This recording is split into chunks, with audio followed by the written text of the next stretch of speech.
is going on, everybody? Welcome to the Serious Angler Podcast. Not your normal intro that you usually get out of this show. And that is because it is a crazy week. I am actually on some work trips this week and next week, as we mentioned in previous shows. So there's no live stream. Obviously, as you guys are seeing this show here now.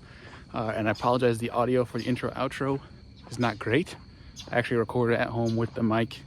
And for whatever reason, the file didn't save. So I am impromptu recording my intro outro on the walk to the car here in the parking lot to try to get the show out for you guys, because it's an awesome one with our pal, Mr. Stephen Barden, Fisheries Biologist. And we uncover some of the current things that he's working on, cool projects you should know about, especially as anglers, current things that are going on that we should be caring about and knowing about. I know you guys always love when Steve joins the show, uncover some really cool facts about bass that we all love to learn. And we're gonna try to make Steve more of a frequent in 2025. So you guys know, end of the year, it's the end of November, Black Friday. Black Friday means saving money. Well, it's cool, the people at Omnia Fishing decided to start that way ahead of time. So if you want to start early on your Black Friday savings, you can go to Omnia Fishing right now and save up until the Black Friday savings. So make sure y'all go and take advantage of that, as well as 30% off of Hobie Hour sunglasses. A lot to be taken advantage of right now, but I'm gonna keep this short because today is a great episode. Hope you guys enjoy it with Mr. Stephen Barden. So without further ado, let's get into today's show.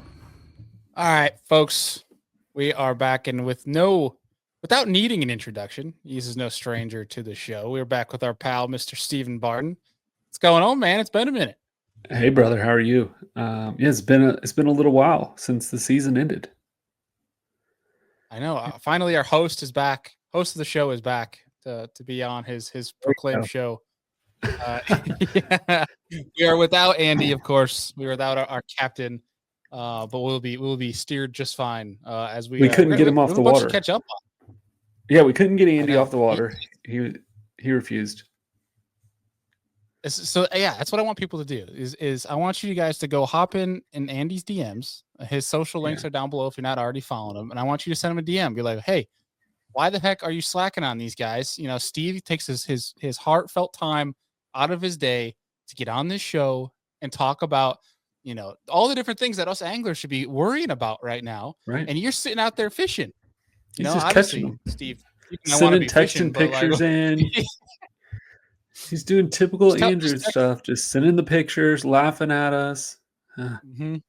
Just send a DM to Andy. Just do what should we have the folks tell him? We should have them just all say like the same thing so that he understands it's something cryptic. I would love it to be hashtag where's pee pants? Yeah. Which is a long time joke between me, Bailey, and Andy about the time that he spilled water on his lap. For the sake of Andy not being here to defend himself, he did not actually piss himself. He did not do that, but we called him pee pants spilled water in his lap. So there you go. Hashtag where is pee pants? Just DM that to him. If we can get a bunch of people doing that, that would be absolutely or one. Hilarious. One would be great. Yeah, even one. Just fire up Instagram DMs right now or Facebook, wherever you follow them on, and just fire off that DM. Do it for us. Perfect. Perfect. Well, you know, Bailey, a lot has been going on. MLF hosted a team series event, and I'm going to call it my hometown because I live in the middle of rural Texas. You know this. I live in an area that has 24 people, like a ghost town. And 45 minutes away is the city of Early, and that's where MLF hosted the team series in October. It was an excellent event. We we had a habitat project that we did there. We could talk about that. We also donated 2 fish feeders to a really cool project the city of Early does called the Town Center Lake. I would love to tell you about that project. And then immediately after the team series, Gary Klein and I made a 30-hour drive round trip to Phoenix, Arizona. We went to the Friends of Reservoirs conference. Love to tell you about Friends Reservoirs and our experience there. And then next week, and this week I was asked by the Kentucky legislature to join their natural resources joint meeting and discuss stocking F1 bass in a Kentucky lake. And then Next week, I'm A flying Kentucky to Lake or Alabama. like the Kentucky Lake? Not the Kentucky Lake, a lake in Okay. Kentucky. We have Yeah. a very prominent listenership from Kentucky, so I just wanted to, and like Tennessee, obviously. So I wanted to preface that before we went forward, because I know if I heard it that way, multiple people Yeah. heard it that way. Yep. So So we can cover that. And then the last thing, I fly to Alabama next week to help Alabama Power with a habitat project in Lay Lake. And there's a lot of really interesting things that are happening in Alabama right now. So um, where do you want to start, brother? let's I got a little side tangent. I just want to throw your way just to see if you've had because obviously if there's somebody that has their ear in it, it'd be you. And I'm just curious if you've heard anything. We had Mikey Balls in the show. I don't know if you're familiar with Mikey Balls. He's one of the OG YouTubers, like one of the OGs in regards to like teaching content. He's awesome. Right. He came on a show probably a month ago. And you've been an incredible help for us here in New York when we're talking about Cayuga Lake and saving some of our fisheries when it comes to chemicals they use, all that stuff. It sounds like Guntersville's going back through that again. Do you know anything about that and what that whole ordeal and what's actually going on there? Yeah, and I'm not an expert on what's exactly happening in Guntersville, but I have a friend who's in the private sector that lives on the lake, and we discuss it often. And at a conference I was at earlier this year, we started discussing the grass in Guntersville, and they had eelgrass come into the lake, and the eelgrass, they did a genetic study on it because it was just acting very different than eelgrass has acted in the past when it's in the lake. Mhm. And they found out that instead of being the native eelgrass that still can be found in the upper reaches of some of the streams, the eelgrass in Main Lake Guntersville is a hybrid eelgrass. And this hybrid, once again, I wish I knew a ton about it because I think your audience would love it, and we can get an expert to come and talk about it. But this hybrid eelgrass apparently has an extreme growth rate, is a broader leaf, is a hardier plant, and has been expanding well beyond the range of typical eelgrass. So they have a hybridized species. It did come from the aquaria trade. So somebody who had an aquarium dumped this out. You can buy eelgrass for your aquarium, and this is one of the hybrid species that you can get. And they dumped it out, and now 95, 98, almost 100% of the eelgrass in the reservoir is actually this hybrid eelgrass. So from the last I heard, they had just finished the genetic studies. They were trying to determine best control methods because it is not what we're used to in Guntersville. And of course, when it comes to Guntersville, they get pretty aggressive with that grass control whenever it gets out of being able to navigate through the reservoir. So I suspect that you're right, that you are probably seeing a lot more control measures on Guntersville. Yeah, I've been seeing some of the things through social mostly, of just some rumblings, things that anglers, hey, you should be at this meeting, things along those lines. So yeah, and granted, again, like me being in New York here, it's hard for me to have an ear into what's going on, but obviously want to use our platform, of course, to help, because I mean it's Guntersville, Good. man. It's the Yeah, legendary it's Guntersville. It's Um, Guntersville. They're going to have red crest that at Guntersville this year. So I will, as we move towards the spring of next year, I'll get a big primer on it. I'll be working with the biologist. But we're still probably 2 months away from me really starting all the research. So as we get closer to red crest, if you haven't had anybody else on by that time, I'm gonna tune up and be pretty much an expert on what's happening there, so that we can provide really good talking points to our broadcast team. And while while I'm at the Red Crest Expo, I'm gonna have biologists there. I'm gonna be answering questions, so I'm gonna have to get caught up on it as well. yeah, no, I think it'd be great. Get yourself and then whomever is the best spokesperson for that lake. I mean, that would be awesome to get them to get both of you guys on the show and talk about exactly that, especially leading up to Yep. Red Crest. We Which can should do be that. Yeah, we can sounds do like that. that. I've got a really good friend that he is an applicator on the lake, and it goes back to actually his dad was an old applicator on the lake, and his dad previously worked with oh man, one of the federal agencies whenever they were actually testing herbicide originally, back in the 70s and 80s. So we can get him on. I think that would be a good expert. And then, of course, somebody who understands what this hybrid eelgrass actually is would be another good one. Yeah, no, that'd be awesome, man. Cool.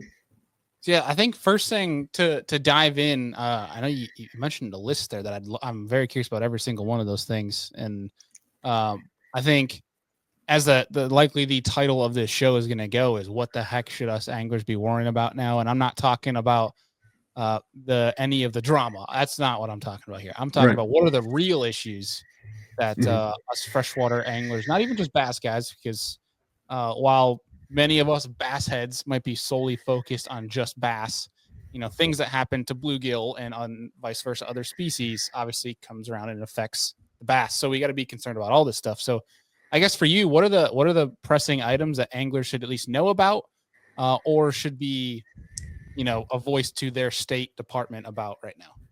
Now it's timely because every fall is when you're going to have, right now, let's say October through November, you're going to have your state agency biologist meeting with legislatures and that's usually whoever the commission is, right? Whoever the commissioners are for your state agency, they're going to meet with them and they're going to have any regulation change that they want to propose for next year. They're going to be proposing it right now. And then they'll open up a 30-day, open comment period. So right now, if you were to, your state, I promise has a commissioners meeting, and the commissioners meeting is live streamed on their YouTube channel or on their website. And you can tune in and watch the commissioners meeting, and you can hear what regulation changes are being proposed. You can also hear things like, where are they trying to increase their budget, projects that they think are really going to be important over the next 5-10 years.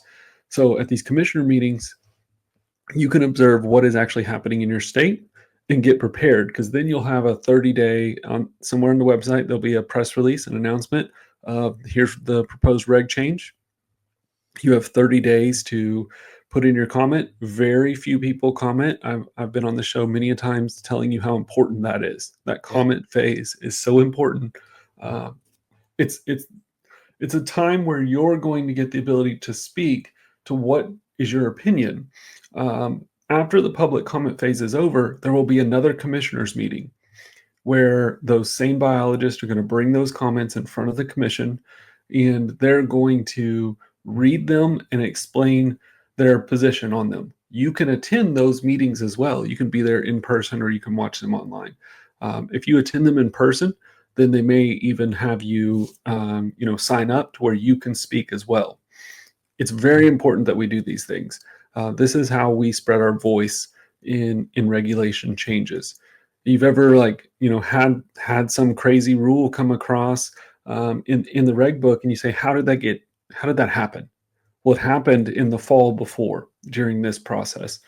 So I would, and they're archived, so if your commissioner's meetings has already happened, you should be able to go look at it right now on YouTube. Just find your state, find their website or their YouTube channel, and look those up, watch those meetings. Look for that process to start, within the next month of you being able to put your comments out.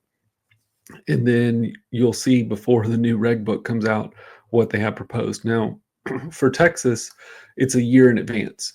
So the things that they're proposing right now would not go into effect until 2026. So there's plenty of time to work through those and determine what are we going to, what comments did we collect? What do we need to do? Do we need to change anything? It's not a fast process. Is that more just because you guys are a year out because your participation is so much larger that you just need the time? I mean, most states are going to be a year out. It's, the whole process, you take a public comment for 30 days.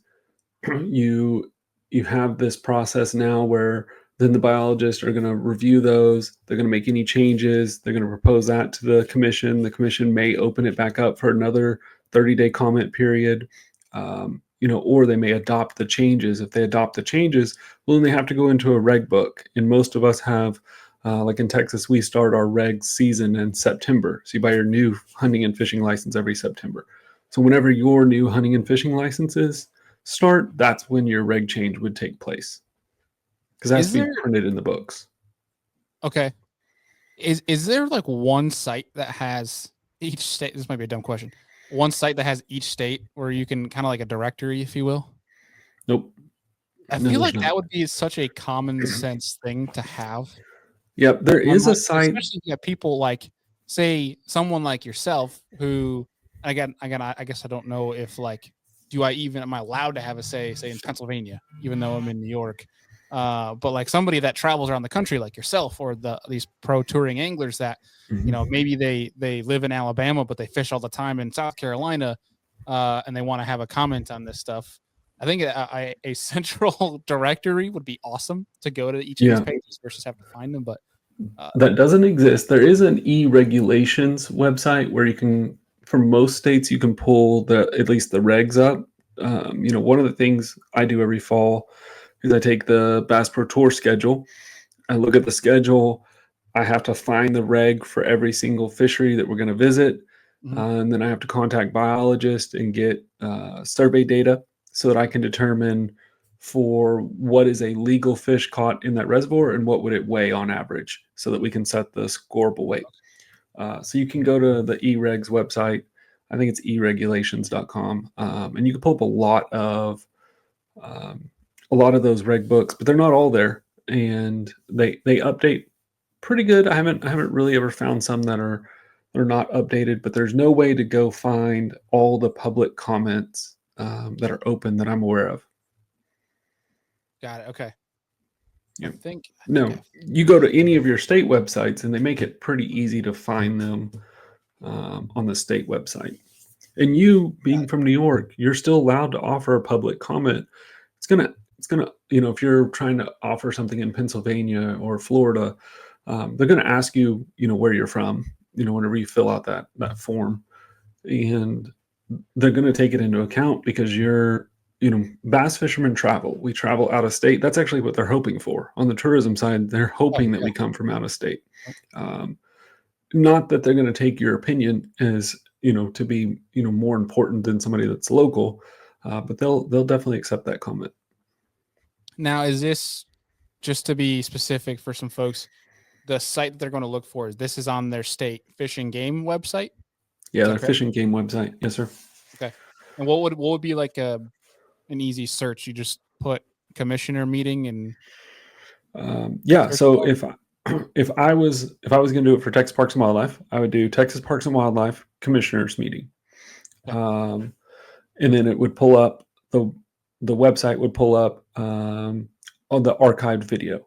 If I go to their, you know, their Twitter, their X profile right now, and I pull up Texas Parks and Wildlife, I can see that they had a commissioners meeting. If I follow their YouTube page, Texas Parks and Wildlife, they will have it on there as well. So if you want to find these videos, you can. You just, you know, you have to start by meeting your agency at their website or at their social media accounts to find them.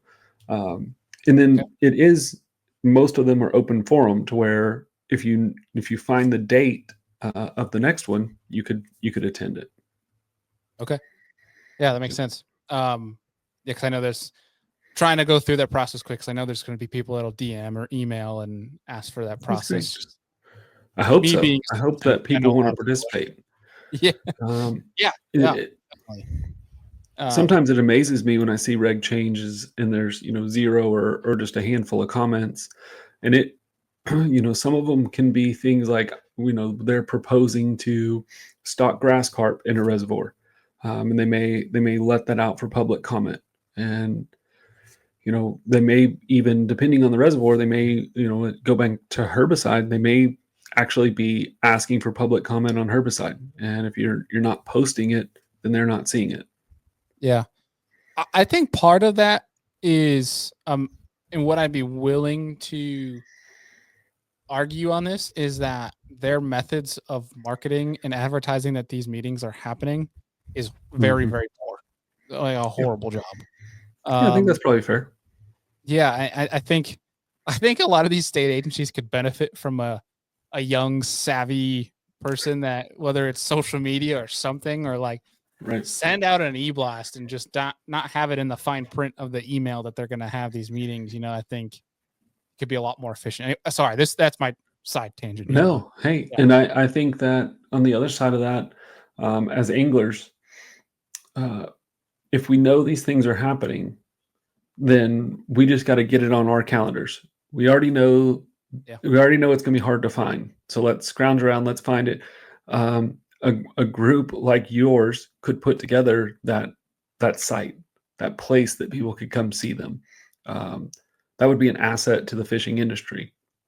But then, whenever it's time to do your comment, um, make well-educated comments. I've been through the process enough times to know that the comments that are, most adopted are the ones that are very thoughtful.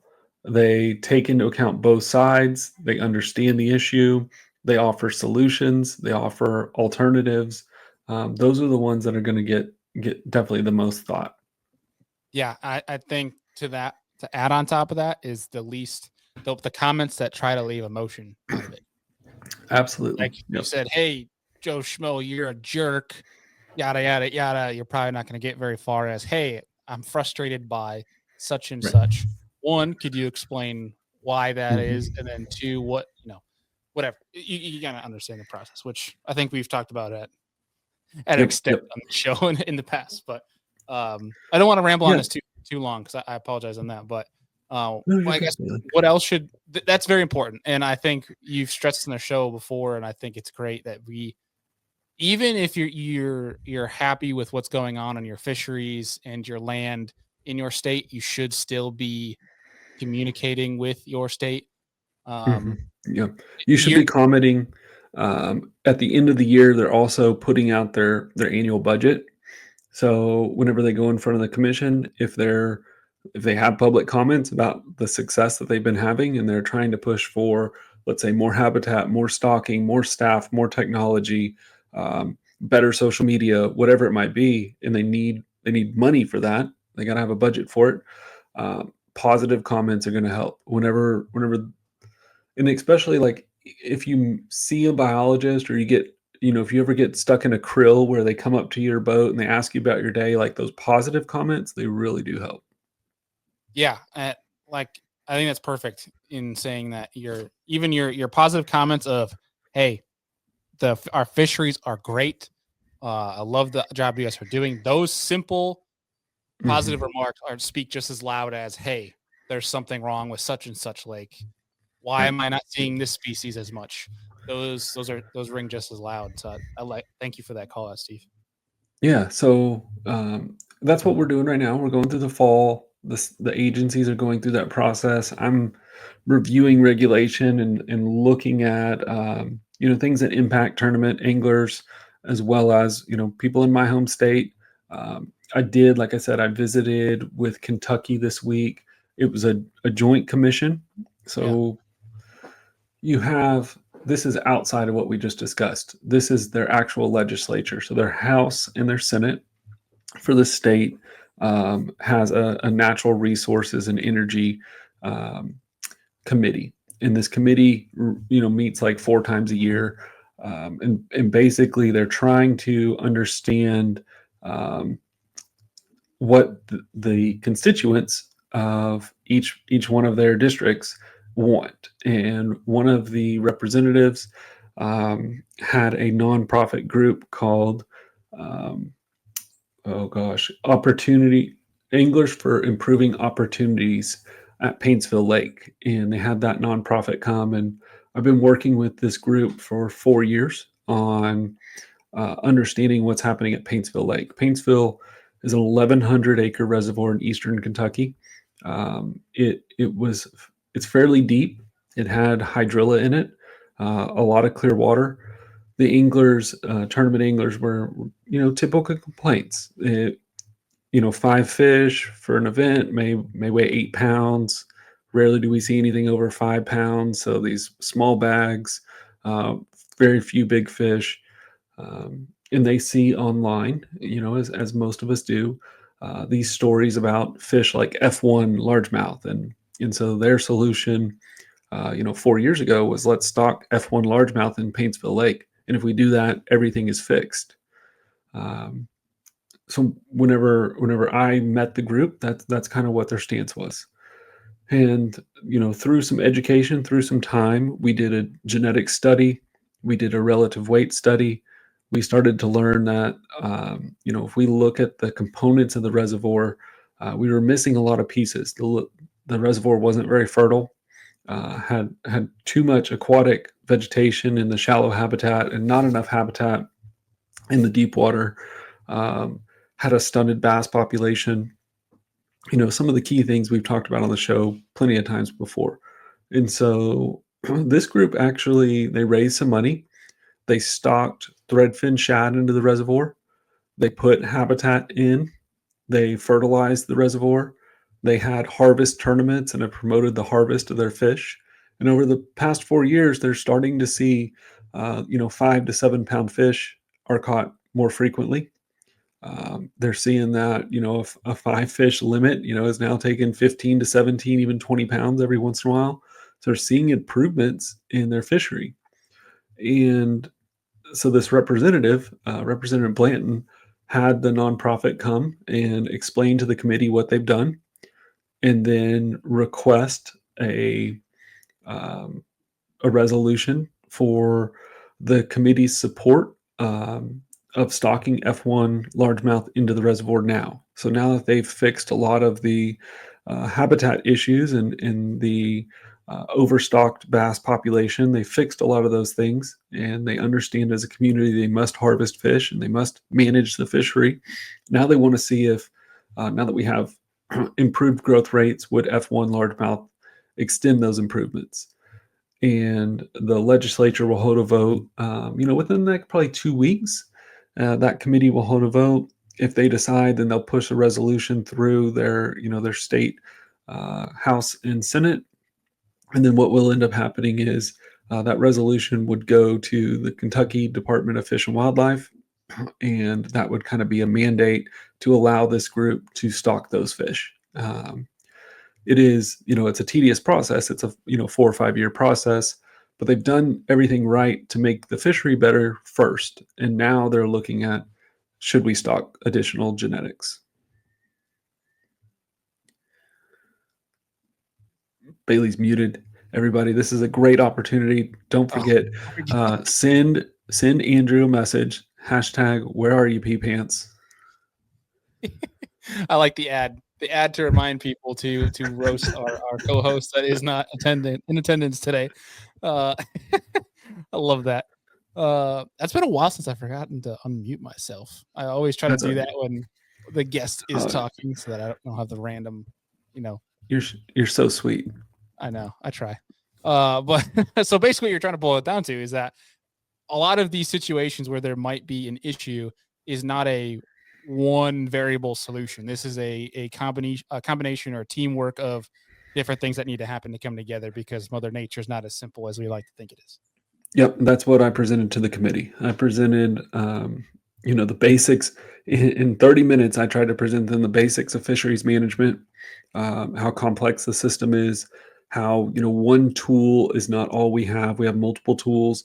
We also have multiple stakeholders. And so what we're trying to do is improve a fishery using all the tools in our toolbox. And we're trying to do it in a way that takes into account all stakeholders at the same time. And they have seen in Paintsville, they just did a walleye study this week, the state did. And they're seeing the walleye are also starting to increase in size and abundance. And so it is one of those things, like you said, something as simple as stocking threadfin shad or making a reservoir more fertile or adding habitat. It impacts multiple species and it improves multiple species. That's awesome.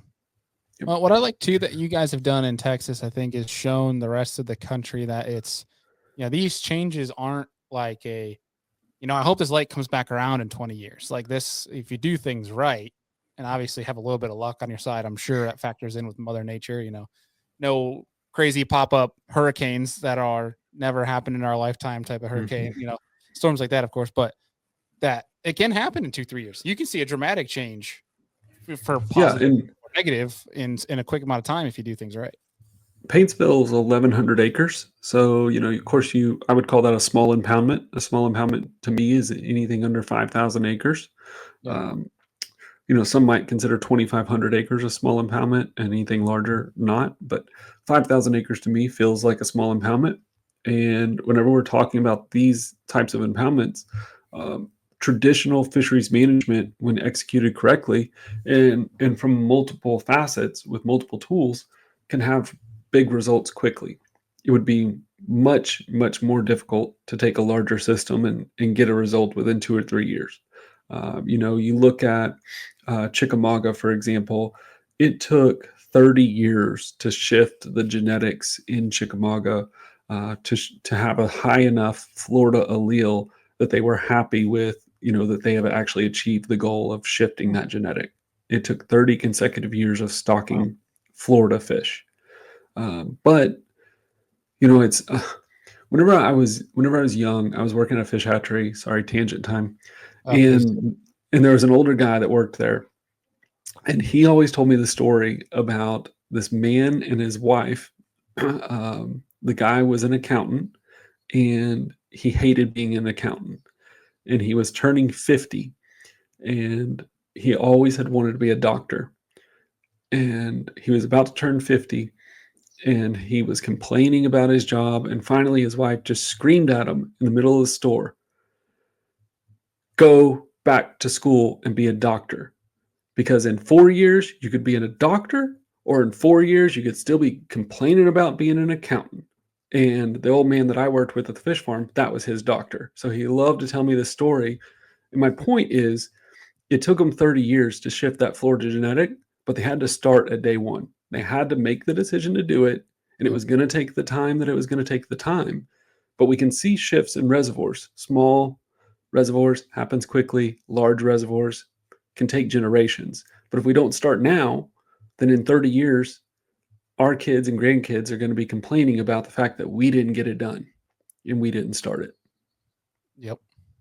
I think it's very well said. It's not going to be hey, let's start this and we're going to see results. Like and a great perspective as well is like going to the gym, losing weight. It's not going to happen overnight. You got to be persistent with it, and you got to stay on top of it. You can't veer away. If you slip up, obviously you're going to backtrack. I think that's really well said. I guess with that, before we get off topic of this, is something I'm curious about. And a bigger fishery, you mentioned that this lake in Kentucky, 1,100 acres. So to your point, easier to make an impact being that it's smaller body of water. When you take a bigger body of water and you're going to try and improve or make a change, are you going to start in a region and hope that trickles throughout the system? Or do you try to like attack it from different points or different locations throughout the lake, if that makes sense? Yep. That's always my approach has always been you pick creek arms that have a high impact for me at Major League Fishing to tournament anglers. Those are either creeks where tournament fish are caught most often or where tournament fish are released most often, focusing around those marinas that host more tournaments than others. Whenever you talk to agency, their approach is fairly similar. A lot of times they're already dividing a reservoir into sections, usually based on creek arms. And they're doing their sampling methods based on that. And they're really looking at managing the reservoir based on individual creek arms. So like Table Rock, they divide it into 4 different areas, and they survey and manage them. It's all the same regulation, but they survey them different, and they'll put different amounts of effort depending on the species that they're trying to capture. So it's similar throughout the United States. And if I was going to build a project, that's exactly what I would do.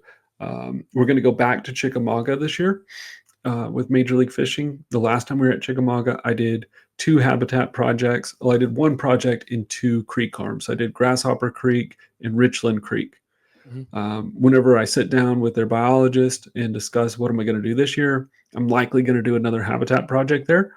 So we have to decide, do we want to increase the density of habitat within those 2 creeks, or are we going to move on to another one?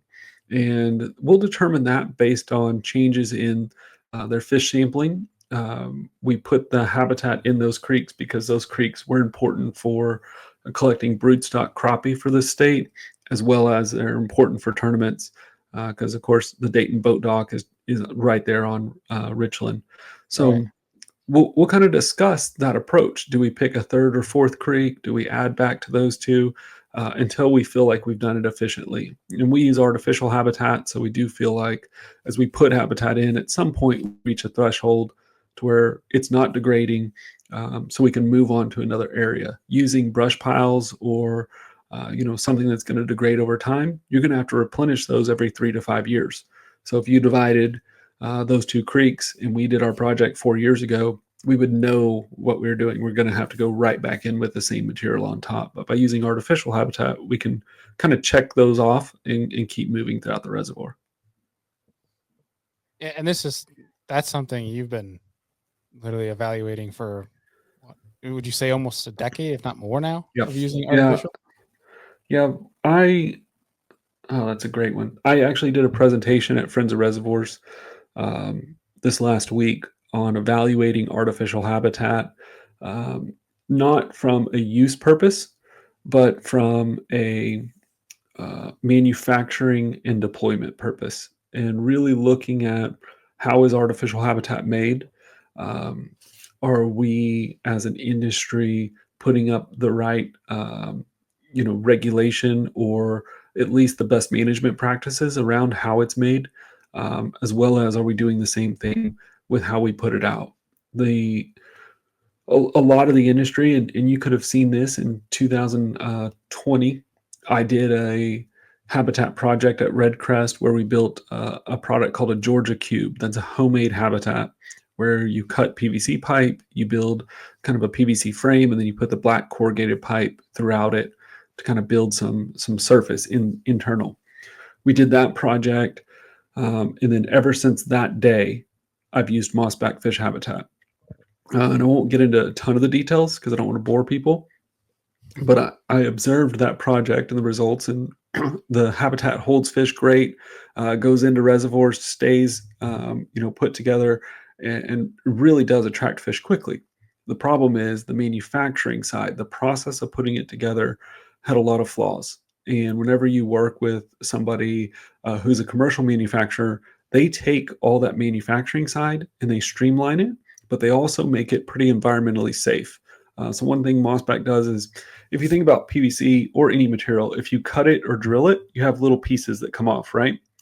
Yep. Those little pieces can either live on that habitat and then get transported to your reservoir and then float off into the reservoir and become a microplastic, or what mossback does is they have a big suction process. So every time they cut something, they suck those pieces up.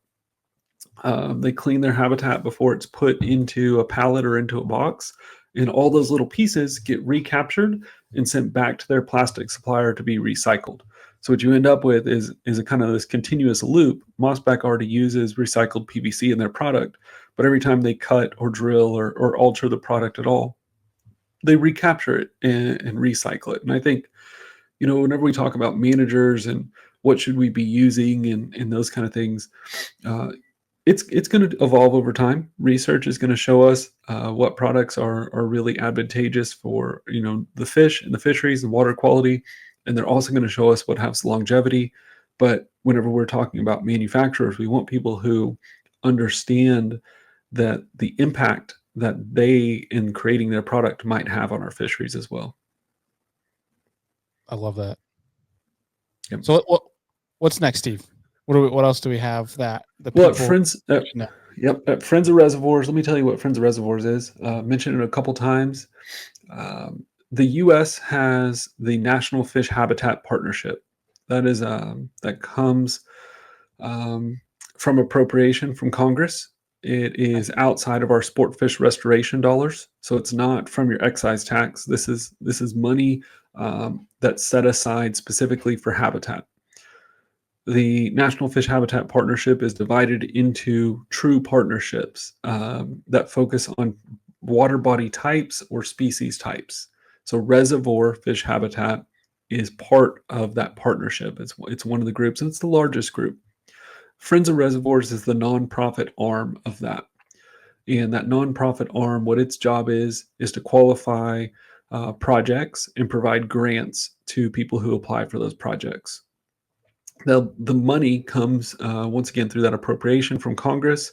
It is part of the Johnny Morris Foundation. So Bass Pro Shops is involved. You remember the U.S. Open that they did several years ago, and they raised all that money for conservation. That's where it's going. Is that National Fish Habitat Partnership? That's awesome. Yep. So to apply for a grant, number one, you have to be doing work on a reservoir if you're going to apply for a Friends of Reservoirs grant. And then number two, you have to be a member or a chapter or a group. And that has a one-time fee if you're going to be a group. And if you're going to be just a member or a chapter, then you only have your application fee after you pay your first initials to set up. So anybody, any group of anglers, let's say you and Andy wanted to start the Serious Angler chapter. You guys could go online, get on Friends of Reservoirs, apply to that, and then you're open to submit grant applications for either a small grant, which is $2,000, or you could get a large grant, and those large grants could be $10,000, $20,000, $30,000. They also have the Bass Pro Shop grants that go up to $100,000. So you have these big grant opportunities that you can apply for, and what you're doing is you're saying, I have a group of volunteers. You have to have a biologist, a local biologist that's going to sign off that they would participate. The agency will participate with the project. And then you need some outside funding to show that you have some matching dollars. It doesn't have to match completely, but every grant has a little bit different matching rules. So you're going to show, let's say you're going to do it at Cayuga. I know Cayuga is not a reservoir, but let's just say for the example, you're going to do Cayuga. So you guys would build that chapter.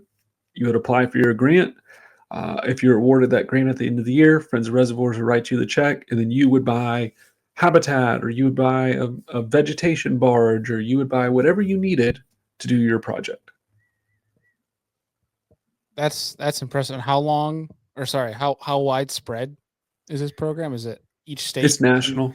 No, it's national. So it's a national program. Anybody can do it. You got to set up a chapter. So you can become a Friends of Reservoirs member and not be associated with the chapter, but then you're just a member, right?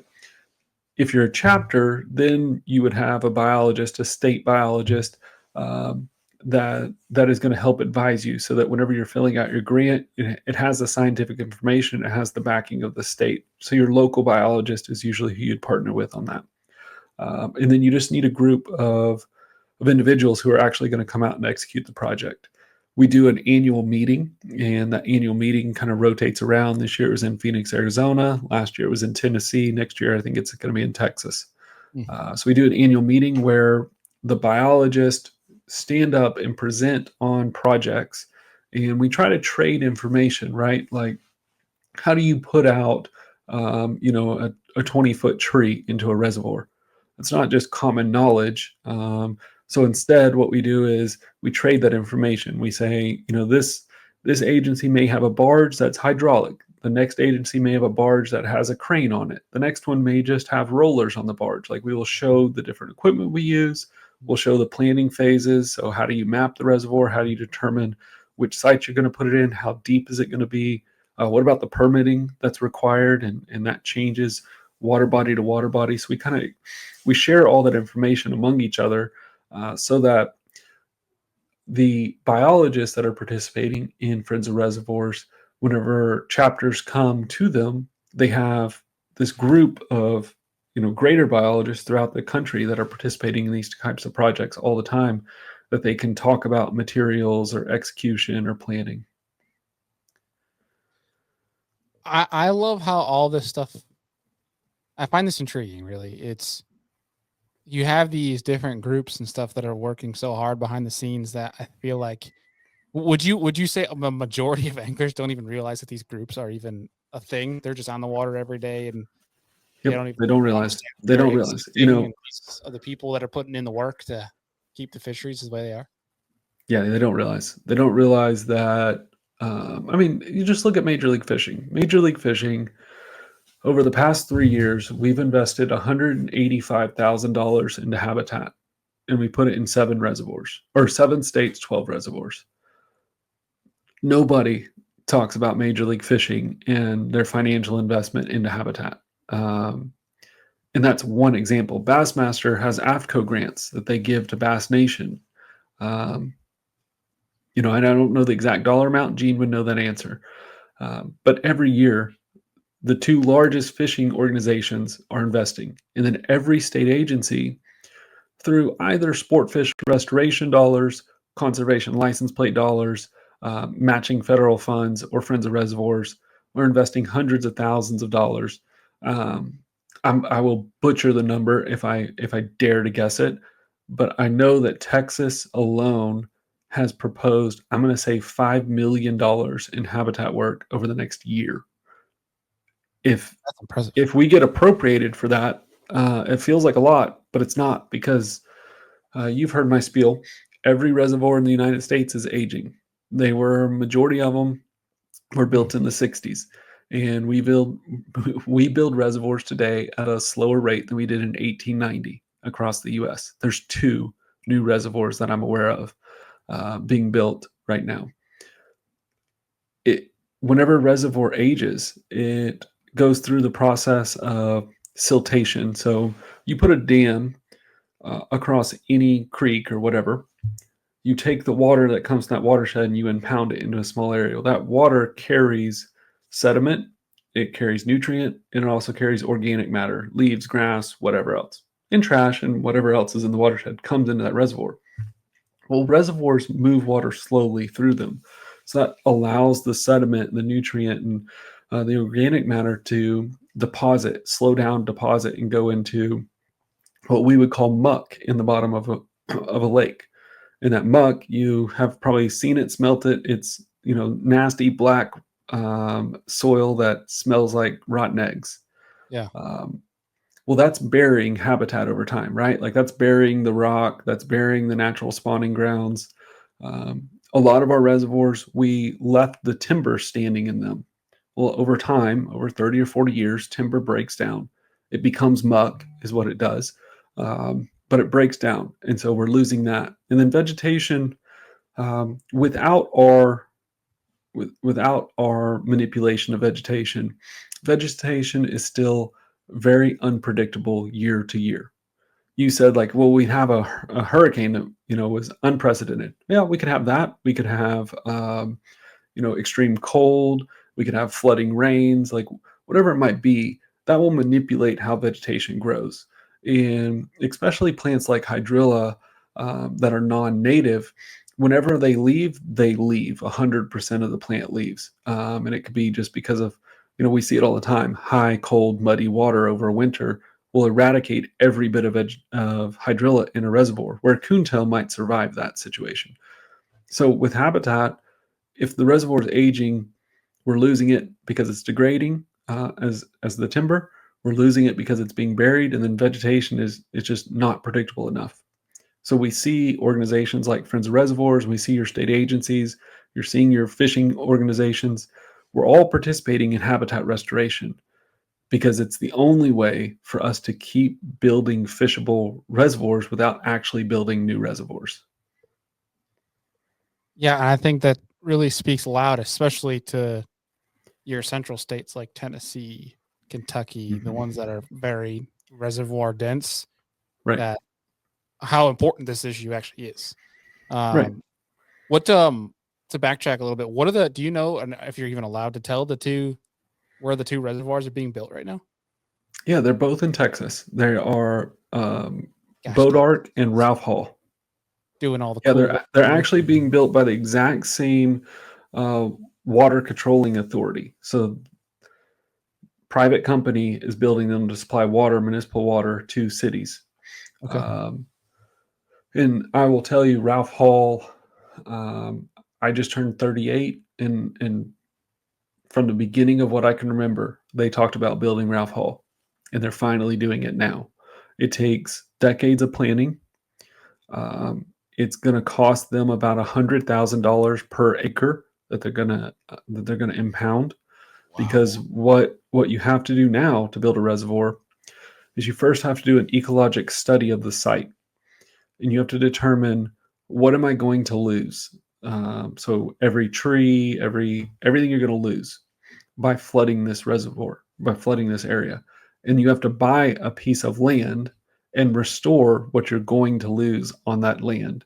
So you have to build that reservoir, they had to buy the exact same plot of land, acreage wise, and plant trees and measure streams and build artificial man-made streams and provide habitat. And so it's a decade-long process to do. It is very difficult.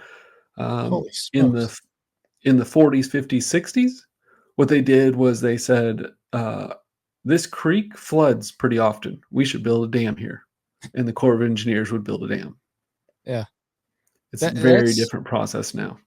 That is crazy to me. So like when you're saying when they're buying the land, it's the state that's building the reservoirs, right? No, it's a private entity. So it's a Okay. municipality. So is the private entity then paying the state to build those reservoirs, or who are they paying?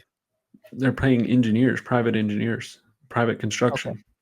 So Yeah, the they're paying state, them $100,000 per acre. yeah, and they're buying the land, and then they bought, basically cattle land, like old farmland. They would buy that, and then they would restore it into woodlands and for the restoration side. Got it. That's Yep. a wild process. Is that something you've ever been a part of? Not at that scale. I mean, we build private lakes all the time, but nothing in Texas. We're allowed to build reservoirs up to 200 acre feet without any permitting from TCEQ. So a lot of the things that we build in the private sector fall under that category, 200 acre feet of water, which is a 20 acre lake, 10-foot deep. Okay. I got a personal question for you, Steve. Mhm.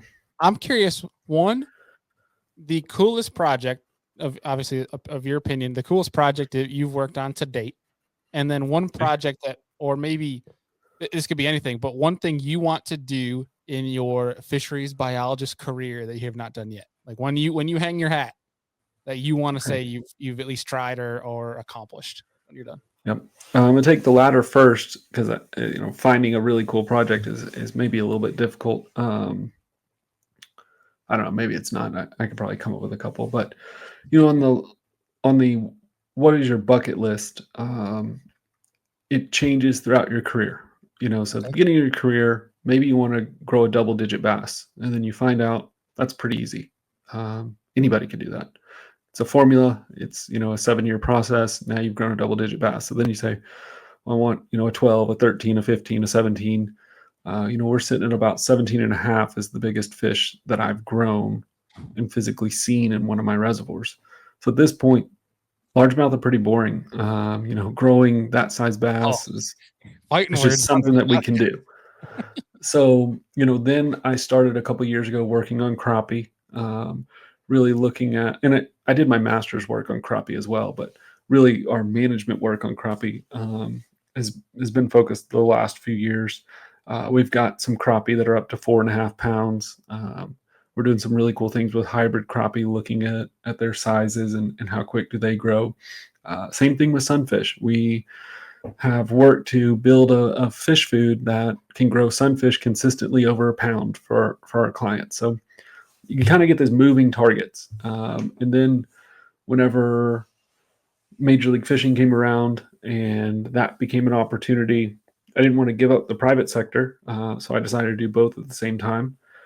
And I had a couple of goals with Major League Fishing. At this point, I don't think there's a biologist in the country that has worked outside their state in the way that I have to do habitat projects, on the ground habitat. And like I said, Alabama Power is having me come next week to oversee a project for them on Lay Lake. That doesn't happen. They have biologists in Alabama, so why do they need the guy from Texas to come? But I'm able to go state to state and kind of do those things. Behind me, you see some of like the Fisheries Worker of the Year awards and things that I've won. And man, Bailey, at this point, like you start thinking about a career, and um, you know, you put a goal down on a piece of paper. This is something I want to accomplish, and then you do it, and then you do that again and again, and you get to the point where, truthfully, um, the best goals right now are for my team. You know, the people that work for me. I want them to have those experiences. I want them to work through a client and come out on the other side, or you know, design a fish habitat. I have a new 3 new products coming out with Mossbeck this year that I designed, and I've got a couple that I've designed in the past. And you know, getting my team the ability to achieve some of those things would be you know, pretty rewarding for me. I think also I've started getting a little bit more into kind of the history of actually scientists and that do this. Um, and you know, we've even thrown the idea around about, you know, writing a couple books about, you know, what did it take to get us here from a Yeah. scientific perspective. You know, who are those people that you can't name, I can't name? Why can't we name them? Why can't we as anglers? You know, there's only one scientist, true scientist, that's in the Bass Fishing Hall of Fame. Do you know who that is? No clue. It's Gene. Oh, You know him, yeah. I Gene should have Gilliland. known that. You should have known that. Every angler should know that. But there's a lot of scientists that paved the way for Gene to get his induction. So That's like, incredible, actually. Now that I think about that, like, I feel like that should be a massive, at least like category of the Bass Fishing Hall of Fame or Fishing Hall of Fame in general, is just the people that are making our fisheries better. Because without the fish, there is no right. angler. You know, Yeah, so the that's history of, you know, every single biologist in fisheries, sport fish management uses relative weight. It is a tool that we all use. Well, Richard Anderson is the first guy that put that on paper, that came up with that formula. He is still alive and lives in Houston, Texas. He's not going to be here much longer. You know, he's, you know, he has done a lot for this industry indirectly through his research, and there's not going to be many people that know his contribution. So that's something we need to work on.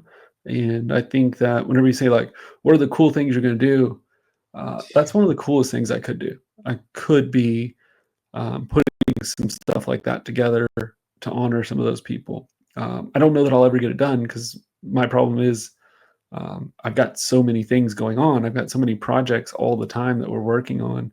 Um, hopefully, as we build a good team, we'll have time to do some of those things, though. hopefully. I mean, that sounds like a need to call up our pal, Mr. Ken Duke, and have him. I heard he's got some time on his hands, so it sounds like we need to put him to work. We need to put him to work, get him writing. Yeah, Well, I Ken. feel like somebody with the writing skills and can story that he might honestly be your perfect guy for it. With Yeah, your he would be mind great. expertise in the field and the connections and Ken's ability to put that together, that'd be pretty cool. He'd be great. Yeah. Well, you got two idiots here in New York that would be happy to help any way we can. I feel like we get in the way, but if we from a storytelling. Well, we know you'll show up, but Andrew, there's no telling if he'll even show up. Yeah, P Pants will be on the water. And that's our third ad for this show that says if you can, you got to go to Andy's social media, full fishing guide service on whatever platform, and just say hashtag where is Captain P Pants. It'd be best if you did it on all platforms, actually. If you follow him on Instagram and Facebook and YouTube, comment on one of his YouTube videos publicly. Yeah. Where is Captain P Pants? I mean, I'll check after this launches. I'll check X and see if it's trending. I bet it will be. We'll call up Elon. Tell him to hook a brother up. Yeah. So for I mean, some of the coolest projects that becomes a little more difficult. There's, you know, it's always fun whenever you have somebody that you like working with. You know, I'm doing a project with Edwin Evers where we're doing all female largemouth bass right in front of his house, trying to grow some really big fish that he can do some lure testing and some filming around. Those projects are super cool. He doesn't want to fish derbs anymore. He just wants to go fish his pond up front. Yeah, well, we were going to build a big lake on his place, and you know, like I said, Texas is really easy to build reservoirs on. Oklahoma is the opposite. It's hard to get permitted to do so. So we're still working through that process.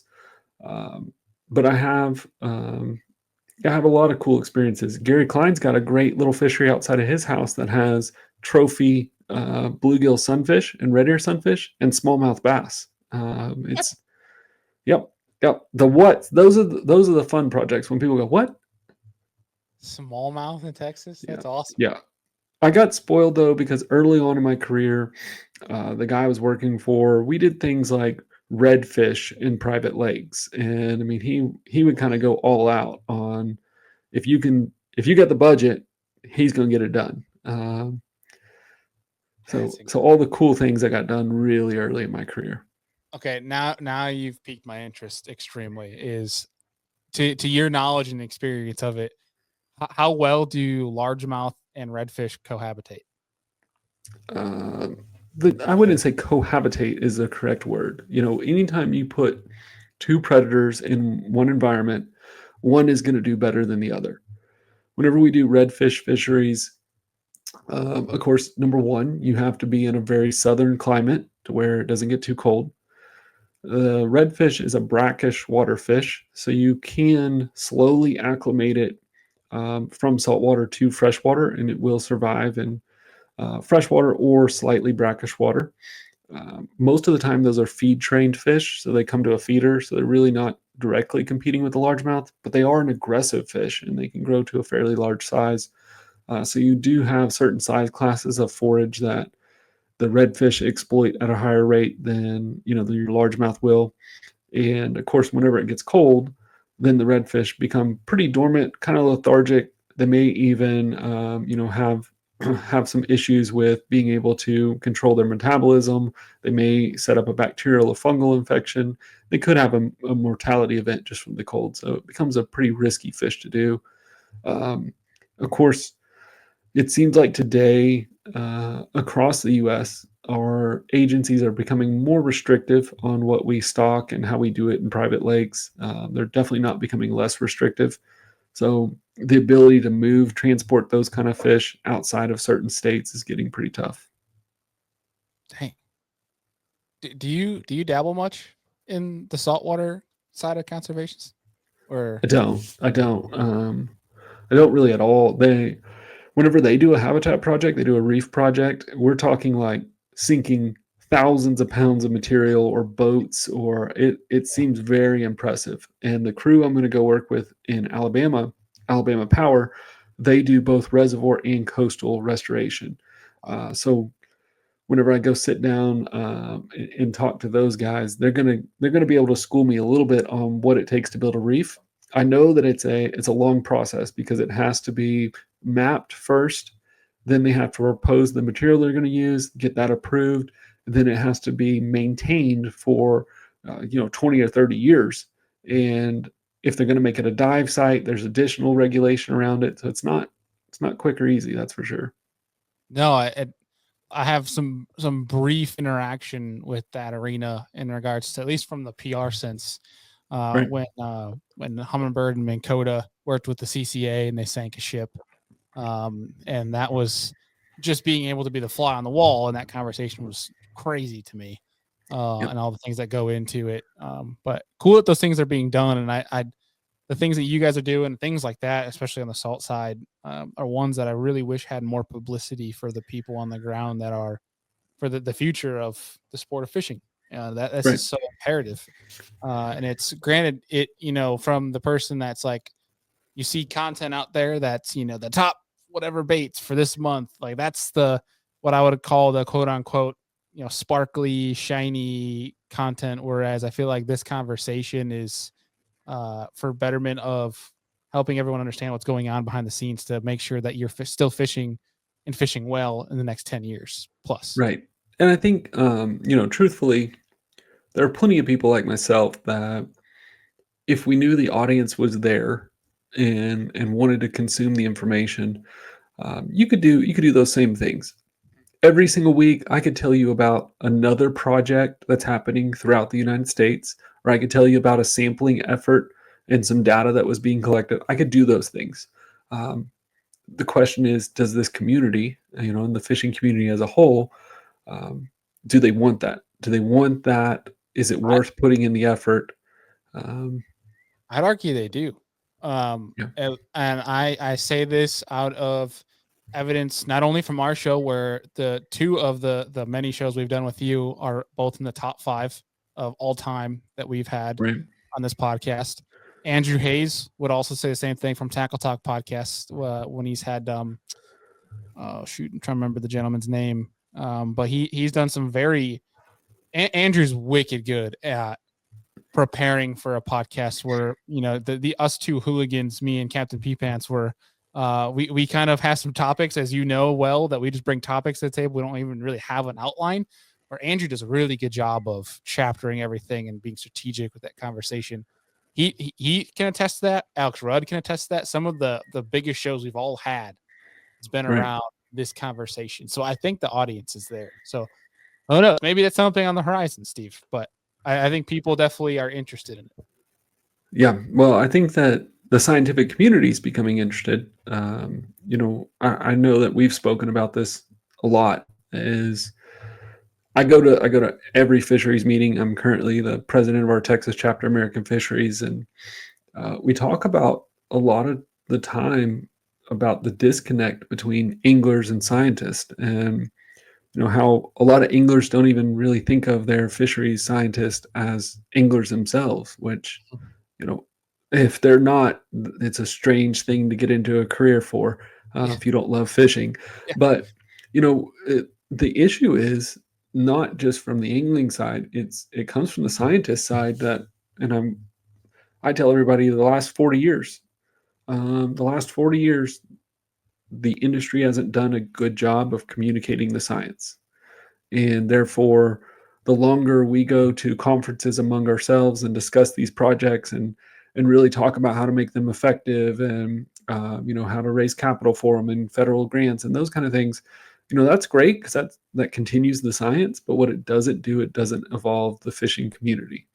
And there's going to be, I think, for the first time ever, there's going to be an opportunity for that next August. And it's an event that you and I have kind of hinted around in the past. It's called Black Bass 2025, and it'll be in San Antonio, Texas. Every 25 years, the scientific community gets together, and what we do is we discuss what black bass management currently is, what tools are available, and then where is it going over the next 25 years. And we publish a book on it. This year, part of the planning committee, and myself, Tom Lang, a lot of kind of the people that you've heard on podcasts before are part of this planning committee. And one of the things that we've proposed is called the Nexus, and the Nexus is to bring together the industry and to bring together the scientists and have honest discussions about how do we create better projects together. And then we're going to have Bass University attend, and Bass University is going to host some angling seminar. And we hope to have the angling community there to sit through and listen to our presentations, ask questions, participate. And then we're going to be sending out invites to you know, people like you, Bailey, to come and moderate these sessions and host a live stream during the event. You know, we would hope that we have, you know, Alex and Ken and Andrew P Pants. Maybe we'll invite him. But we would hope that we have, you know, we're putting it together right now. But we're gonna do an honest invite to the podcast community, to the YouTube community, and ask you guys to attend in a way that's a little different and let you participate at a pretty high level in the fact that let's open the doors to this meeting, to these presentations, show them to the world, let you do interviews, live questions, you know, whatever it is, to where this can be an effective communication. It's once, you know, might be once in a lifetime opportunity for the scientific community because we only do this conference every 25 years. I've been really excited about this, Steve. Yeah. Good. I'm beyond excited for it. I think it's one that is, I think, so needed, especially I feel like, and it's been accelerated, of course, through the digital age, but I feel like this one is. I'm curious if you'd agree here, but like in the past 5-10 years, I feel like the progression of this sport is accelerating at an all-time high. Right. And I feel like this meeting of the minds, if you will, needs to happen. Right. I think. Yeah, it definitely does. And there's some things, just like you're saying that progression of the sport has happened quickly, there are research topics that are progressing just as quickly. And we have genetics that are changing year to year. We have scientific names of fish that are changing. We have world records that are changing. And we also, on the other side, have the angler's ability to capture fish is increasing. You're getting better at it as an entire community. You think about the early years of Bassmaster, 60s, 70s, 80s. You had 2 or 3 anglers who understood a technique at a high enough level to go and be efficient at a fishery. The 90s, you started, because of TV, magazines were becoming so popular, you started having 10 or 15 guys on the tour that really could exploit one technique and do it well. Today, the worst anglers on the pro tour can do everything at a high level. Yeah. And amateurs can do it as well. Yeah. I can get in the boat with Gary or Skeet or whoever, and I can do the techniques that they're doing. And I understand it the way they understand it. Now the thing they have over us, true amateurs, is the fact they travel the country, so they know which technique to use when at a faster rate than we do. But we're getting better at it, and technology is helping with that. And so you're seeing research. There was an article that was published this last year that claimed at Neely Henry Reservoir, the spotted bass are caught over, every single adult fish is caught over 1 time per year in the entire reservoir. That's what they say. But there are articles, there's scientific articles that are now saying, like, this is how efficient our anglers are getting. Wow. Yes. And so those are the kind of studies that this angling community needs to see, because what's the next step? If I said every fish is caught in a reservoir every year, it's an outlandish statement, but let's just say that was true. And I said that, and then I said, so I need to make a regulation change to only allow 50 anglers on a lake a day. Because those are the kind of things that could happen with an agency over the next 20 years if we don't pay attention. This comes back to a point where I think it might have triggered some folks, but it's the honest truth and my belief that when we keep preaching grow the sport, you can only, this is one of the few sports where it's the only one where there's actually a capacity for growing the sport. Like, it's not, we can go make another football field down the road. It's not that easy. Well, but Bailey, if you look at the beginning, but if you look at the beginning of Major League Fishing, let's go Cups, and then let's go Bass Pro Tour 2019. The original goal was to create a catch, weigh, and immediate release format that every angler could eventually participate in. Yeah. And they've deviated from that goal over time, with the purchase of FLW and the change of that league, and really adopting the 5-fish limit on their lower tours. But if we want this sport to last, our tournaments they'll have to adapt. They'll have to adapt to catch, weigh, and immediate release, or like what you do in the kayak where you measure and release. They really will, because not only are these surveys or these studies showing high catch rates in reservoirs, they're also showing high tournament mortality. And the truth is, there isn't enough research to say catching and releasing a fish contributes substantially to mortality. But there is enough research that says that putting fish in live wells and bringing them to a weigh-in site does cause mortality. Times a year, it's super low, like 10%. And if you count delayed mortality, maybe 20 or 30%. Other times a year, it's extremely high, and you count delayed mortality and you get in the 70s, 80s, 90%.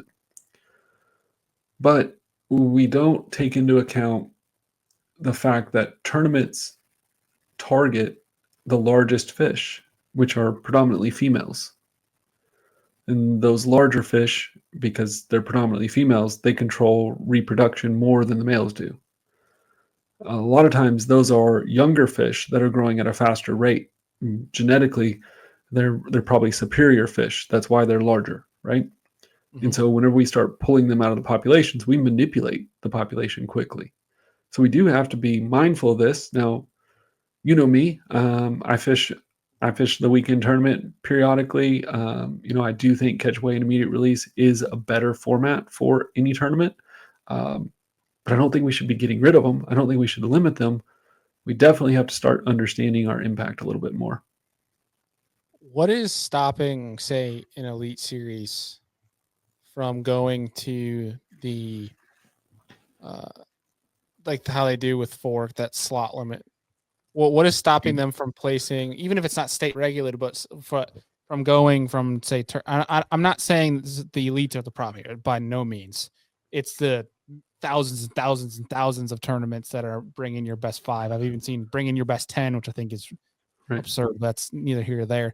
But what is stopping a tournament organization like that from saying, hey, bring in maximum 2 over 22 inches, and the rest, you already have a marshal in the boat. Majority of them anyway have a marshal in the boat that does that process, and you release them. Because this has been my thing for a couple of years now, and I know a couple of guys even on tour agree with this, is you only hold up 1 or 2 anyway. Very, very, very, like 0.00001% of the time will they have Mercer and Lisa, tournament director, hold up the full 5-fish bag. What's the point of bringing all those fish in? So I think, I don't know, in your opinion, what's stopping a trail like that to do that for each event? Yeah, 2 things, in my opinion. Number 1, having an official or marshal on every single boat is a must. It's unfortunate that we can't compete in the sport and have, the integrity to just trust that everybody's going to play on, by the rules. The second part of that is actually connectivity. To have a Major League Fishing catch, weigh, and immediate release event that logs the fish into a score tracker, you have to have some sort of digital connectivity.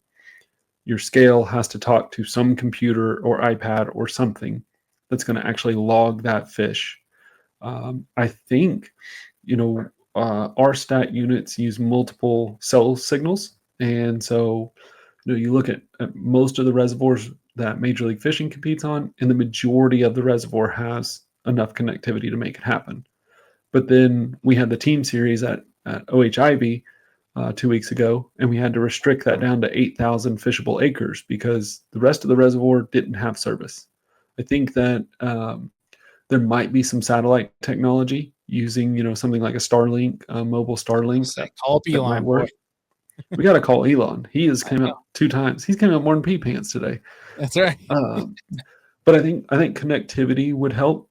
To make it to where it is more adoptable for both the elites and I think about the Tackle Warehouse Invitationals as well. That why doesn't MLF's series, the qualifying series, use the same technology? I think that would be an advantage for any league. But I think if we're going to be truthful, I don't think it's the professional leagues. I don't think it's the completely amateur weekend tournaments either. I think that we've increased the volume of high school and college tournaments. And I know that our local colleges, they also do charity tournaments, and they don't have the ability to do fish care in the manner that needs to be done whenever we're talking about the weigh-in, when we're talking about having tanks with oxygen, when we're talking about having a live release boat, we're talking about, having a live release trailer, like some of those things. I also think we do a really poor job scheduling, I don't want to pick on Bassmaster or the Invitationals, but scheduling a weigh-in that is an hour away from the water body, like you're not thinking about the fish at that point. You're trying to make a commercial event out of it. Yeah. You know, with the Bass Pro Tour, we have very limited, you know, audience at the weigh-in, because there is no weigh-in. It's more of a watch party. It's more of a time to celebrate the trophy. You know, so there's give and take with it when we're trying to build a sport and we're trying to make it economically viable. But I think the truth is, if we're just talking about on a conservation level, we all recognize what the best format is, the format that's best for the fish. It's just how do we adopt it? And I think connectivity and then having officials is the two real keys. I'm completely with you on that. I would love to see it get to that point. I do think, and I think this is more of a hard truth. And I am, but before I say this, I'm obviously resorting to someone like yourself who has obviously the expertise to answer this correctly. This is opinion, but I'm also open to uh, people debating this too.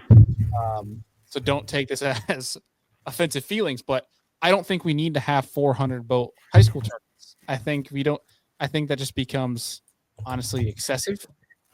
Personally, I think that there might be some tournaments where we need to put a capacity. I've been told, I don't know the accuracy behind this, but I was told that like the TVA is looking into or surveying the possibility of limiting the amount of tournaments that are on, say, Chickamauga for each week. Personally, I think these things are great. It's not saying you can't go and fish a body of water. It's just saying, hey, let's limit how many fish we're bringing back in a live well to a tournament. That's what they're trying. But I think that. Let me say this, Bailey. If you put me in charge of U.S. Fish and Wildlife tomorrow, the first thing I want to say is let's do a national study on the number of tournaments that we have, so that we don't know. If you ask me how many tournaments on Chickamauga, we don't know. Yeah. So let's study that. And that's going to take several years, because you can't tell me what the impact something is having on a fishery if you don't know how many of them there are. You know, so I think that would be the starting point, is let's look at how many tournaments we have. And then can we come together across all agencies and create some best management practices, where I think there should be a tournament registration form for every event across every state. I think you should have to register your tournament. I don't think it should cost you anything. I don't think it should exclude you from competing. Like, let's say your organization registers for the same date I register. I think that could be fine. But at least we should both be able to know that you're competing and you've got 200 boats and I'm competing and I got 200 boats. And it may make sense for one of us to move. Yeah, I mean, New York, just we talked about, I feel like about a month ago, New York just implemented this for this coming year. Right. So I think that would be advantageous for everybody to do. You know, and then at some point, maybe we understand that there's certain times a year where a 5 fish limit with a weigh-in is completely fine to do. And, you know, it's going to change throughout the country, throughout the year, based on temperature. That's going to be probably the most likely scenario. And it's going to have to be windows, because we can't decide the temperature's too hot the day before the tournament. We got to have it, you know, based on a weekly or monthly calendar. And then during those times when it's too hot, you know, you probably need to be doing something like what you've described, which is bring one fish to the weigh-in, but log the rest of your fish throughout the day, or catch weigh and immediate release. You know, those events could still occur during spawning windows and during those high heat windows. I think that would be the most conservation-minded this industry could be. And it's either going to have to come from regulation by agencies, or it's going to have to become from wide-scale adoption by the users and the sportsmen, which is us anglers. Yep. No, I think nailed it. I think that it's a hard pill to swallow, and I think just because this industry is so it's hard to find change, I think, in this industry, because like many so many facets of this industry are so traditional, and traditional in nature is holding on to the past and how things have been going for years on years, which is okay. I understand that. We're not looking for a complete change, you know, or getting rid of. This is like everything. it needs to evolve. There needs to continue to be solutions when it's like you just mentioned. Like we're not in tournament fishing. We're not going to 100% cure that we're never going to kill another bass. That'd be foolish to say that we could do that because you're dealing with another living organism. But when you bring in 2 fish versus 5 fish, that dramatically decreases the amount or the room for error when you go to the release boat post event. So and commercially, when we transport fish, we transport fish at a pound per gallon of water with dissolved oxygen running from an oxygen bottle or a liquid oxygen bottle the entire time. So we're keeping dissolved oxygen between 10 and 14. You don't know what your oxygen is in your live well because there's no way to measure it. We've talked about that before. But how many gallons is your live well? Maybe it's 30 gallons if it was level full, but probably not. It's probably closer to 25, 20. You're going to interchange water throughout the day, but you don't have dissolved oxygen. So what you're going to be left with is more pounds if you have a big bag in that live well with less oxygen than we would say would be safe to commercially transport. And when I say commercially transport, I mean like, Bailey, if you called me and you said, hey, bring me, all the forage fish I need and the bass I need, and I want to buy them as adults, so bring me all 10-pound fish. That's fine. I could load them onto a truck and bring them to you, but I would use that formula to decide how many fish go in each hole.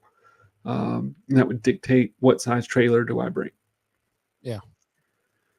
I love this conversation because I feel like we're sitting here an hour and a half in, and I feel like this could be another freaking 4 hours. Because I thought that really was 1 minute, 25 seconds in. I do really love this conversation though, because I feel like this one of all things really would bring a benefit. And I think it's one of the things that's very plausible. Like we can easily make it happen. I think it's just convincing a few characters that it can happen. Right. And I think it's, I think before COVID, we had a lot of momentum going that way. MLF was allowing people to use the Score Tractor software. We were seeing more of those catch, weigh, and release events. Kayak fishing was really exploding, and I think kayak fishing has continued on that trajectory. But now high school and college fishing has kind of taken up a lot of the bandwidth. And so how do we get people engaged? That's what I was talking to Gary this weekend. And I said, whenever y'all bought FLW that first season, y'all had the invitationals, and the championship day was catch, weigh, and release. And then y'all's end of the year tour championship was catch, weigh, and release. And, we've moved back from there. And so I think that maybe as an industry, we've taken a step back, not a step forward in conservation. It definitely seems that way. I have so many different ideas when it comes to stuff like that. Like, especially when we talk about the high school, college level, every sport team, every year you start off when you're in the NCAA, you have your team onboarding, you have a whole health deal, and then you have the NCAA meeting, which is basically they go over all rules, regulations. You got to fill out this packet, things like that. I'm not saying we do that for high school, college teams, but I think that we make so similar to if you want to go hunt. What's in order to hunt in your state? What do you have to do? You have to have a hunter's license, hunter safety course. You got to go through hunter safety course first. They educate you on where you should, shot placement, things like that. Right. I think with this, granted, you don't need to do that with fishing. I think that'd be a horrible idea for the general fishing public to install anything like that. But if you're going to be on a high school fishing team, you're going to be on a college fishing team where you are putting fish in a live well to bring them back, and then idea to be to return them. I feel like you should be required. Each team should go through.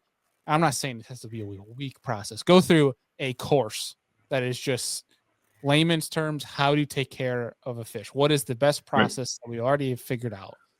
See, and that's the thing with high school. You already have a boat captain on the boat.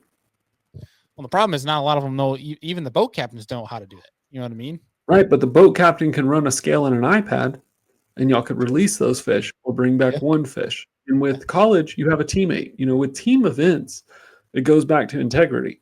With team events, if the sport had the integrity that we needed, we could have catch, weigh, and release events because your partner would be there to weigh your fish for you. Yeah. Either Yeah. that or That, we're going to have to invent something, Bailey. Maybe we need to invent a scale that rides on the back of everybody's boat that you put your fish in and it locks it and it weighs it and then it shoots it out a tube. yeah. Like you can't touch it. Yeah. It's a fish bilge. That's what it is. Yeah, that's exactly right. Yeah. No, I think there's something there though. I definitely can see that becoming part of the future of that facet though. I think there definitely needs to be capacities at some point. I mean, just like there is when you look at, sport teams, there's a roster, that you have to have a capacity. So I don't know. I try to put that at least in perspective, but I think we went through a lot there because if we keep going, we're going to be going for 3 hours about this topic. And I think it can be, right. I think it's one that needs to be talked about more, but is there anything else though, before we start wrapping up here, that is pressing that the folks right now, anyone that's angling in the United States, should be keeping their eye on, or anything that you have coming up that they should know about too? Well, it's not pressing, but I wanted to tell you the story about the town center lake in Early because you asked about cool projects that I'm doing, and I think this kind of fits the bill on one of those. So town center lake, the city of Early is a city of 3,000 people. It's connected to the city of Brownwood, which has Brownwood Lake, where the Team Series Championship was. Brownwood's probably 12,000 people. The city of Early had a small pond, like a half-acre pond, and they decided to make a financial investment and take that half-acre pond and turn it into a 7-acre lake. And they worked with Texas Parks and Wildlife and some private engineers to get it built and then stocked with forage fish and channel catfish and juvenile bass. I'm on the Freshwater Fisheries Advisory Committee for the state, and one of the things we've worked on for the past couple of years is designing a pilot program to allow me as a private sector biologist to harvest fish from my clients' lakes that we would naturally be harvesting anyways. And instead of relocating them on that same ranch or consuming those fish, we actually got the state to approve us to stock those into a public body of water, which in this is that 7-acre lake, City of Early Lake. So for the past year, whenever we go out and we harvest certain genetics, I know the genetics of the fish and certain age classes. What we've been doing is we've been harvesting those with an electrofishing boat, putting them on my trucks and trailers, and transporting them to this Early town center lake. And what it's allowed the community of Early to have something you could walk completely around, 7 acres. There's aeration, there's fish feeders, there's algae control devices, there's mossback fish habitat, spawning beds. They stock it with rainbow trout and sunfish and catfish and these bass that are coming from my clients' lakes. So the biggest fish we put in there was 4.5 pounds this year, but most of the fish range from 10 to 14 inches in length, and just provide kind of a cool place for the community to fish. And it's been a great project. Whenever Major League Fishing was in town, we had our anglers come do a fish with the pros event. So we let the community, we had loaner tackle. We let the community come out and fish this lake with our anglers like Ott Defoe. It was a really cool experience for our community because, like I said, it's kind of my hometown. We've never had a professional event here, but we had this really cool lake that we got to utilize. And while we're doing the Team Series, I did a Minn Kota habitat restoration project, and it was supported by Mossback and a new sponsor called American Feeder. And American Feeder not only helped me with the habitat project, but they heard about the Early Town Center Lake and donated 2 fish feeders, 2 of their flagship fish feeders to the event. So it's been really cool because I joked with everybody that all my worlds collided, right? Like I was in my hometown, I had my Pro Lake staff here, my private sector staff, I had my MLF family here. So we all got to kind of collaborate and spend time on the Town Center Lake. So it was a really cool experience for us, but it's kind of a pilot project that now I'm trying to push our state to take a little further. Just on the other side of the county, we have a reservoir called Proctor Lake, and it's about 7,000 acres, 6,500 acres.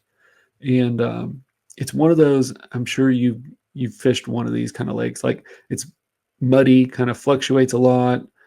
If you caught 3.5, 4 pounds, you probably won the derby that night. Like, it's just one of those like tough lakes. And the managers, Texas Parks and Wildlife will tell you how it just has zero recruitment, which recruitment means the number of fish that survive from being a fry to actually becoming adults every single year. It just has zero bass recruitment every year. Huh. So I'm really pushing our state to allow me to take this kind of pilot project and let me do harvestable fish into this reservoir and change how our state does some of our fisheries management, where you take a lake like Proctor. It's a really excellent crappie lake. It's not bad for white bass either, but we've just basically written it off. We're not going to put bass in it. We're not going to work on it for largemouth because it just doesn't work. But in the private sector, we have all these extra fish. We're doing the harvest. We're trying to improve people's fisheries, so we have extra fish.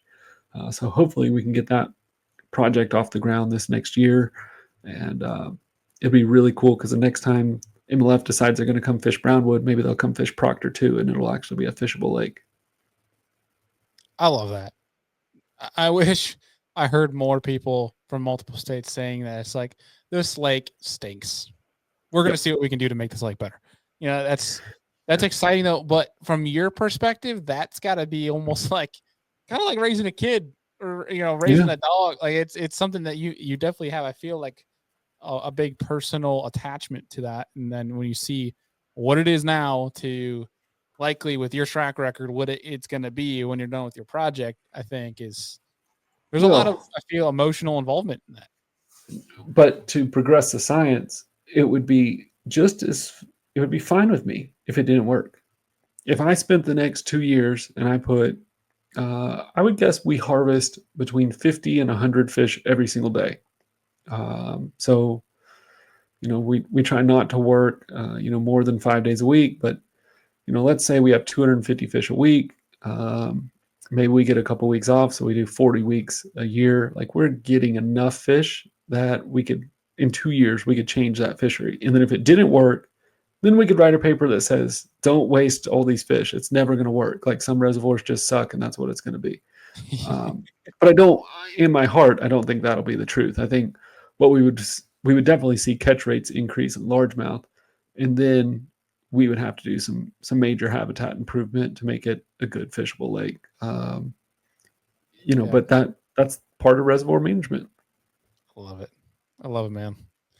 Well, dude, anything else the folks should know that's coming up that's on the docket for you before we nothing else coming up? We're going to give away a free Serious Angler hat to somebody who sends Andrew a message, hashtag where you at, P-Pants. There you go. There you go. That's what we got to do. If you message him that hashtag, screenshot it, send it to me. Here's what I'll do. The first 5 that sent it to me, we'll bump it up to 5. Just because Andy's not here, we got to mess with him, man. We got to see how many of you guys are listening all the way through these shows. Right. Because I know it's a good number of you, and this will be fun. And I wanted to see Andy's text of like, what did you guys do? An hour and a half in, they find out the secret. They're going to get the hat. Okay. First 5 that screenshot it and either DM it to me. You can send it to my personal or Serious Angler page or email it. Whatever means that it gets to me. I check all of our stuff daily. Send it to me and I'll send the first 5 hats. I owe some people some hats already. So I know there's some fans that are like, oh, I haven't gotten my hat yet. I am behind. So I do apologize. Yeah. But I will. Hat's keyword for you're not getting nothing. Yeah, hat. You might get it next week. You might get it in a month. Either way, I promise I'm trying my best. Hey, you come to Black Bass 2025 and I'll make sure you get a hat right off of Bailey's head. Shoot, if we go there, I'll bring my whole box of 100 of them. We'll just hit them. You're coming. You're coming. I've got it in the budget. I got it in the budget to bring Bailey to town. Perfect. Yeah, beers on me then. I'll bring the beers and you bring the hats. Going to Texas, the beer's free. Oh, all right. Well, that'll bring the hats. You don't host a fisheries event without that. Amen. I can get behind that. Well, buddy, dude, it's always a pleasure getting you on here. I Absolutely. always learn a hell of a lot, and I hear a lot of big words that I don't understand, but I know a lot of other people do. But you do a great job at explaining those. But I say that in jest, but I do appreciate you always taking time to be on here. And dude, August, I can't freaking wait, man. I'm It's really coming, excited for man. this. Yeah, we're gonna send out some like save the dates. We're gonna send it out to angler groups. Gene's gonna send it out to members of Bassmaster. I'm gonna make sure our MLF team does the same thing for MLF. We'll send it to you guys. You can post on your social. I'll put it on my social. We'll make sure that the save the date comes out. And then if we can put together a group of YouTubers who are willing to create some content around it, both live and post production with interviews, I think you're getting a lot of media August and September of next year. A lot of content, and it's not all going to be what you think. It's not all going to be tournament fishing, largemouth. You're going to learn about a lot of species of bass that you probably didn't know existed. So that's going to be a big bonus. I love it, dude. I can't wait. Looking forward. Hopefully, I can be of assistance as well for the event and for the people. You got that to look forward to. We got always some big events throughout the year, whether it be Classic time, Red Crest time, ICAST time. Well, now you can add this to that timeline. This is going to be pretty exciting from if you're an avid serious angler listener, and especially I know we have some Steve Barden fans. This is going to be a big one. So you'll have a lot of content coming your guys' way out of this. So looking forward to it, buddy. Thanks, Bailey. You got about it. Was great talking to you, and we'll talk to you soon, bro. All right. All right. Hopefully you guys enjoyed that episode. Always good getting Steve on the show. Learn a lot from him, different projects he has going on that we as anglers need to concern ourselves with. And hopefully we keep making this a frequent appearance, having Steve here on the show, because I think this is one of the most interesting topics here in fishing, because us anglers need to know about the stuff that we need to protect, we need to get involved in, we need to participate in. And again, apologies for the impromptu intro, outro, bad audio for this, but hopefully you guys enjoyed today's episode. Like, subscribe if you're on YouTube. If you're on MP3, please give us a rating, review. We'll have an episode for next week. Then we'll be back to our regularly scheduled programming. Appreciate y'all. We'll see you on the next one. Peace.